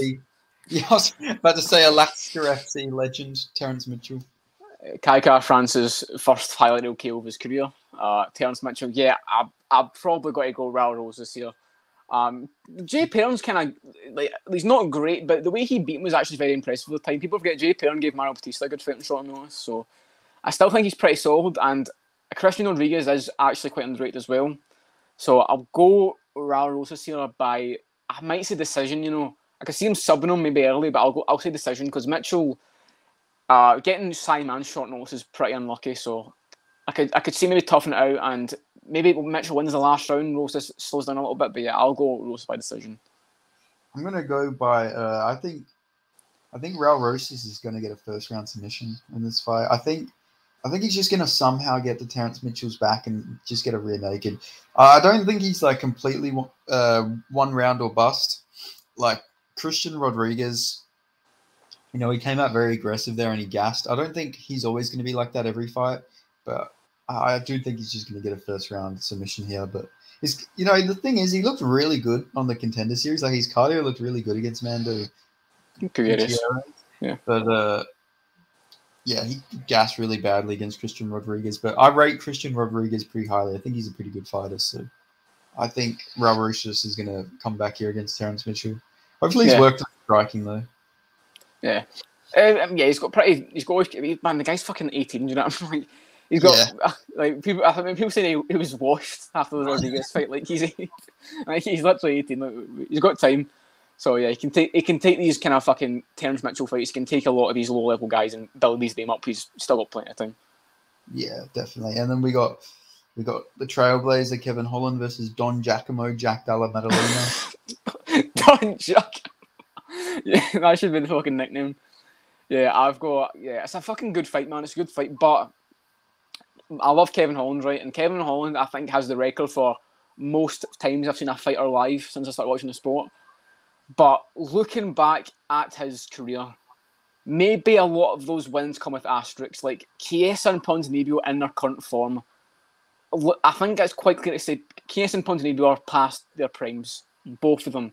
And before that, Jacare as well. And a lot of the wins were just the Buckleys and the Ontiveroses and the Darren Stewarts. And the Darren Stewart in a very competitive fight, losing to Brunson, losing to Vittori. I don't know. I could see Jack Della Maddalena getting this one done. I don't know if he'll finish him. Maybe he could. I'll say decision. But Jack Della Maddalena is fighting the modern, good welterweights, while Holland seems to be fighting the old middleweights and the not-so-good welterweights like Tim Means and Kyle Oliveira. That's what I see. Yeah, I agree completely. And like all of Kevin Holland's wins at welterweight, his youngest win is a 35-year-old Michael Chiesa. So got to look at how old all of his opponents have been. That's yeah. We think about Oliveira and Means and Ponzinibbio and everything. Yeah. And then also, Alex Oliveira actually took the first round against Kevin Holland. And he did. And then he got KO'd by Kiefer Crosby. So yeah, we'll see how that one went. At that point in his career, he was definitely a bit past it. But yeah, I've got JDM decision. I'll say maybe Holland. I think Holland could do well early, but I think as time goes on, it's got to favour JDM. It's the weirdest thing that people are like all picking Kevin Holland because of the Basil Hafez fight. Basil Hafez would probably take down Kevin Holland. Basil Hafez probably give Holland as hard a fight, if not harder a fight, to be honest. Basil Hafez wrestle fucks Jeremiah Wells. Like, this guy is a legit grappler. Like, this guy's fucking strong. He literally fucking took down Jeremiah Wells and held him down. Got a draw, but should have won it. So wrestling really does just like even doesn't. I mean, Brunson fucking beat him. Like, toughness in wrestling seems to be the key to get any close fight of Holland. Like Vittori, like Darren Stewart was able to do really well against him and just hold him down in moments and take some of the shots to get close to him. So yeah, I've got JDM though. Yeah, it's just weird that the whole like perception on this fight is all based on the Basil Hafez fight. Like, I've seen people say, "Shit, man, if Kevin Holland wrestles, JDM's in trouble." It's like, what the only person Kevin Holland's ever grapple fucked is John Phillips, and John Phillips would get grapple fucked by a broom at this point. Like, he doesn't have takedown defense. Like, he's a fun fighter. He's probably more suited for like a bare knuckle type thing. Like, John Phillips got wrestle fucked by like 2012 Frank Trigg. Like, yeah, John Phillips, the white Mike Tyson, the Welsh wrecking machine. One to be remembered, but yeah, not known for his high level skill in the UFC. Let's just say. Fun fighter though. I liked his win against Alan Amedovski. Yeah, that there's a whole like theory that fight they came out brawling like that because they were running out of time.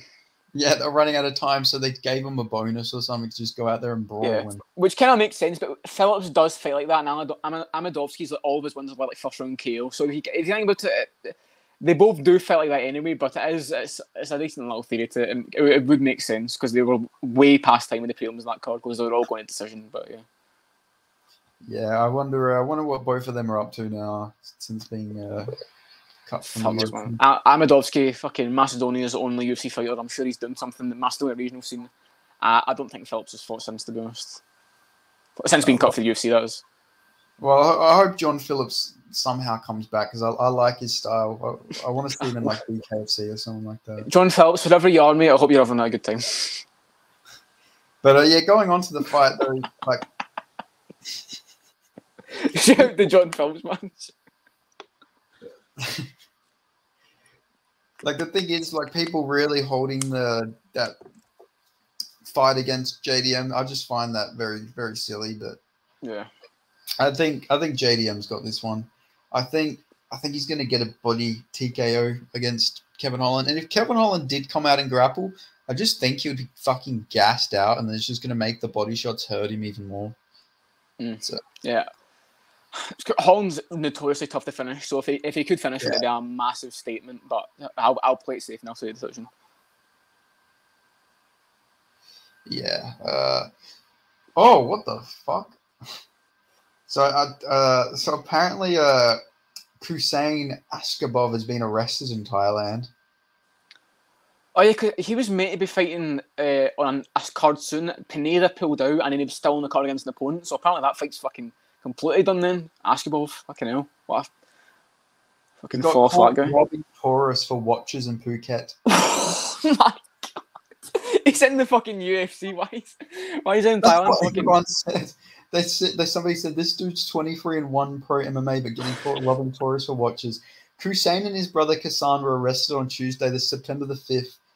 The report does not mark where the twins were arrested, but noted they were taken into custody. The reports confirmed the arrests were made with the intent of prosecuting the brothers with the act of robbery done with cruelty to the extent that others receive it, and endangering the body or mind through torture.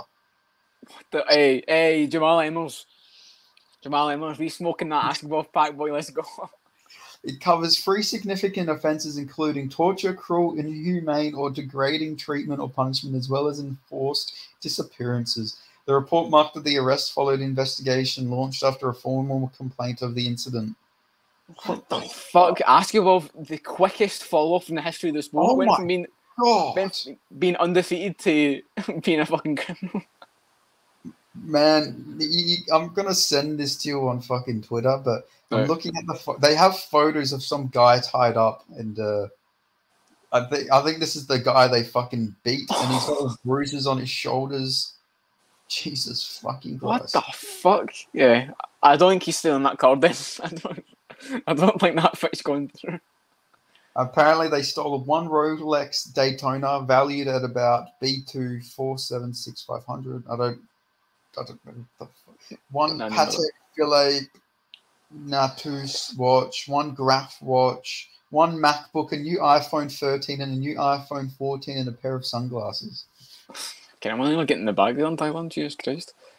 Yeah, fucking hell. I think the punishment should be that Ashkabov brothers should be tied up as heavy bags for Tiger Muay Thai for the next month. They should just make Hussein Ashkabov rematch Jamal Emmers for like a couple days in a row. Yeah, and Ashkabov's got his fucking hands tied behind his back. But yeah, getting back onto the card. Yeah, getting back on track to the UFC. Yeah, we got Alexa Grasso versus Valentina Shevchenko too. Yeah, I've got Alexa Grasso, not just because the same reasons you're picking Tracy Cortez, but I'm going with. I know you're picking Gisela Vicious, but the same reason why we're fans of Tracy Cortez. I'm going to go with Alexa Grasso here. Hopefully we don't see. Well, if Adesanya just lost, Shevchenko could lose here. Hopefully it doesn't fucking fall through Volkanovski and the UFC cover curse with this fucking the deluxe edition and everything with UFC 5. But yeah, I don't know, man. I think Grasso. It wasn't like she just was losing and got her back and subbed her. She was doing well in that fight. And Shevchenko's getting old, and I really don't think Shevchenko was ever that good.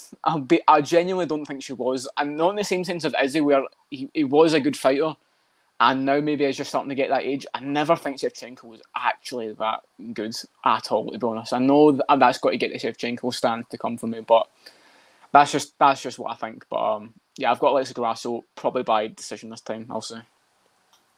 Yeah, I'm going with Alexa Grasso too. I just think she was beating Shevchenko on the feet in that fight, and then she still managed to win with the jiu-jitsu and got a submission. I think she could just literally box up Valentina for 5 rounds.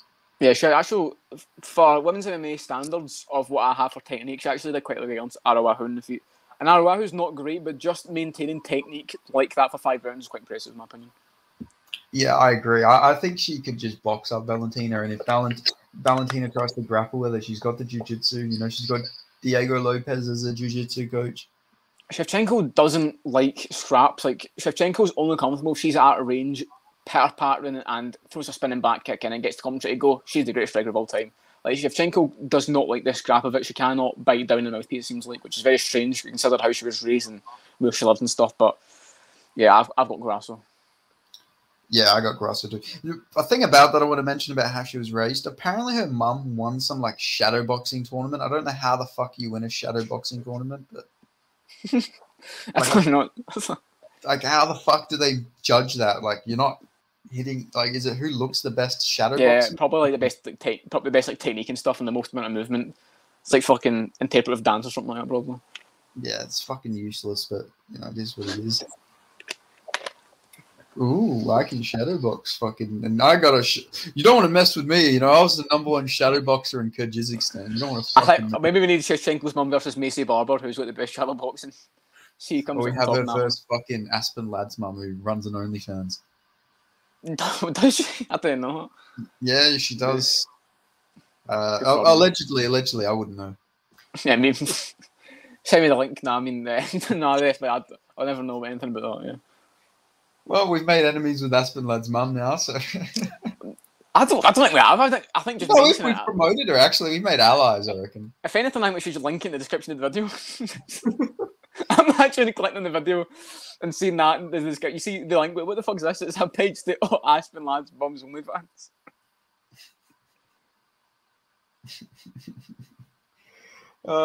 Aspen Lad, man. She had a fall off. Yeah, but she's. I've got to say she's doing well at PFL. She's not really, but she's won some fights, which is more than she said, and then never you see them. But yeah. What else is on? There's something else on this week. No, Misfits is next week, isn't it? Yeah, Misfits is next week. I can't wait for that Misfits card. I know. It's not one of the stacked ones, but still got a lot of the fighters that haven't fought before, and you're excited to see what the fuck they're going to do. I love seeing like influencers debuting because most of the time it's just fucking awful. Yeah, I think I'm one of the best people at picking Misfits boxing fights. I feel like I get the rounds right all the time. I feel like I'm really good at picking out when they're going to win fights, especially how long they've been fighting for. It's quite easy to tell with some of them. Like the women's one's always in the first round or the second round because one of them always just gasses immediately and gets finished. Should we just do a fucking Misfits fucking... Let's just do a Misfits prediction. Fucking why not? Just go for it if you want, yeah.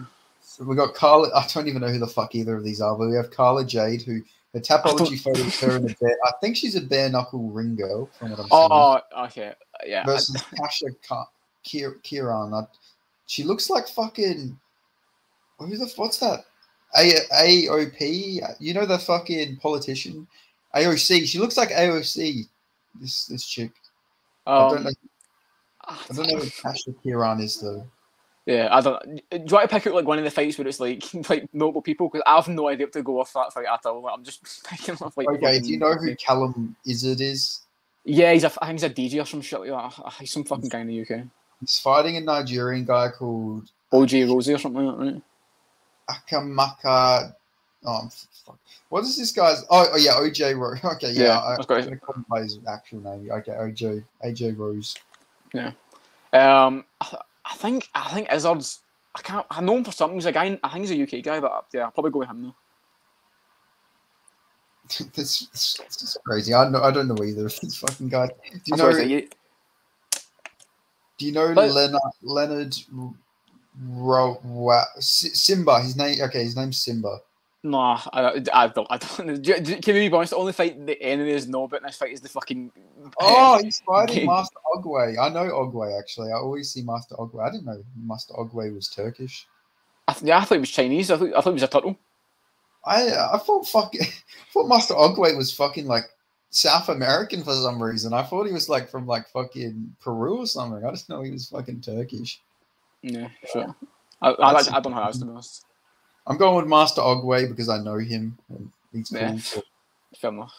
And then we have the people's main event. We have Gabriel Silva versus Ben Davies. Ben Davies, what a fight that is. I just hope if Ben Davies loses, it's not by like devastating fucking KO. That'd be so sad to see.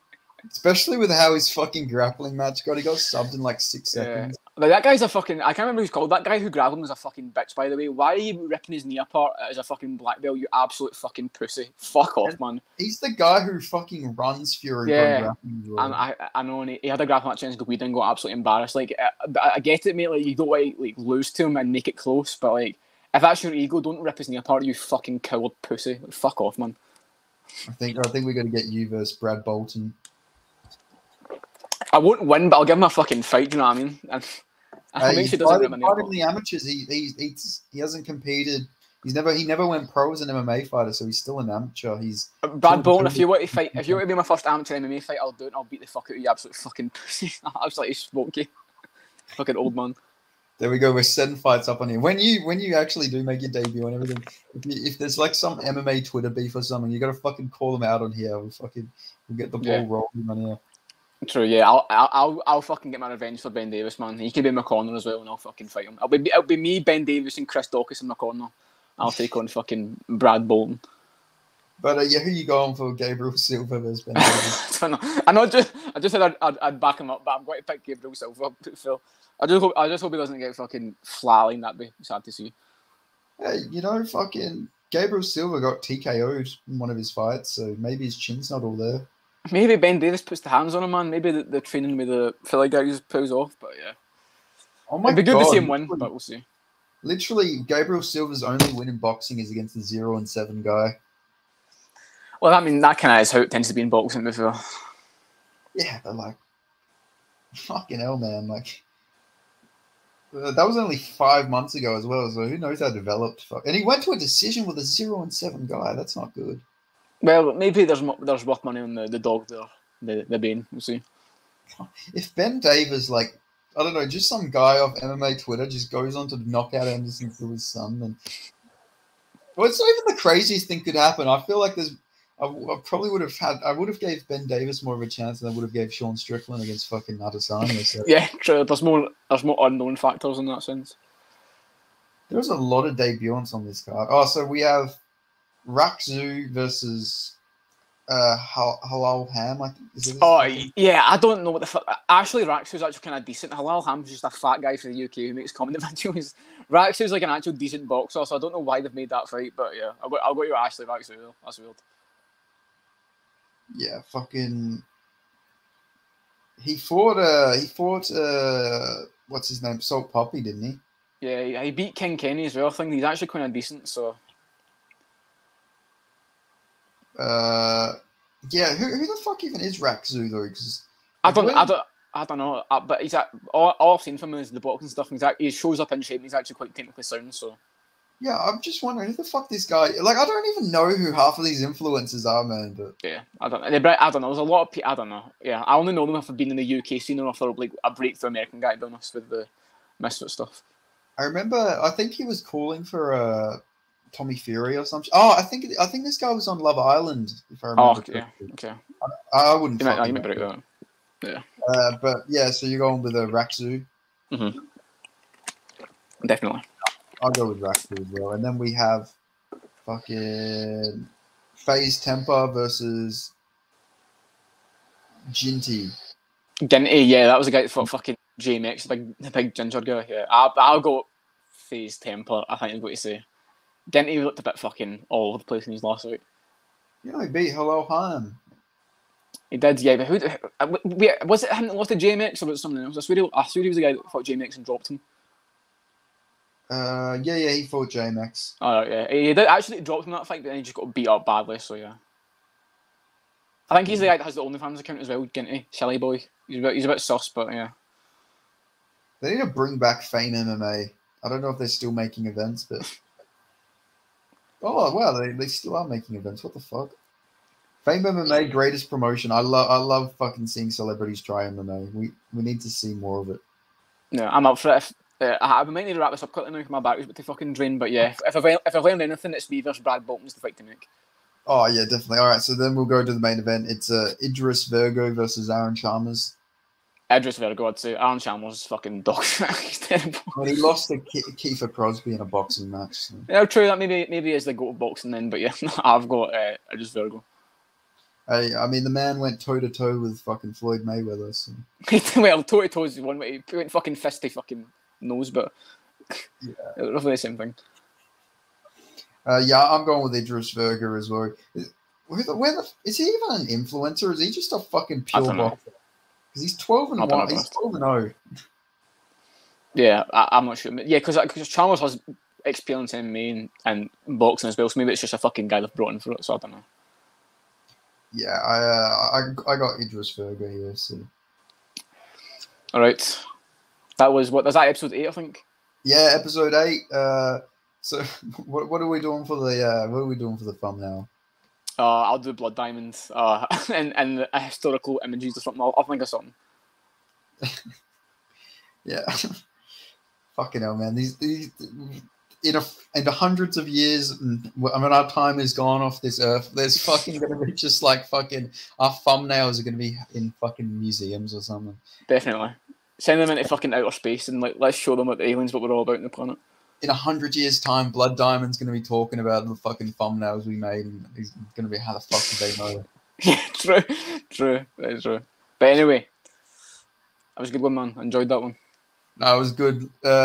Boys, girls, and those in between, thanks for watching. It was a pleasure to do episode 8. Episode 9 coming soon. When is episode 9? We're gonna do it this week, surely. Yeah, probably a Wednesday or something like that. Thursday. Yeah, we could do Wednesday, and then the big one, episode 10. True, but we're way past what we thought we were going to do, so we're here. Nah, fucking excellent stuff, man. But yeah, you have a good rest of your day. What's the time there? I think probably it's about 2:15 or something, to be honest. I've not got the time, but... No, well, you have a good rest of your afternoon. You too, mate. Yeah, so I'll catch you. Everyone, thanks for watching. Like, comment, subscribe. If you made it this far, thank you. See you later, mate. Have a good one. Thank you. You too. Catch up.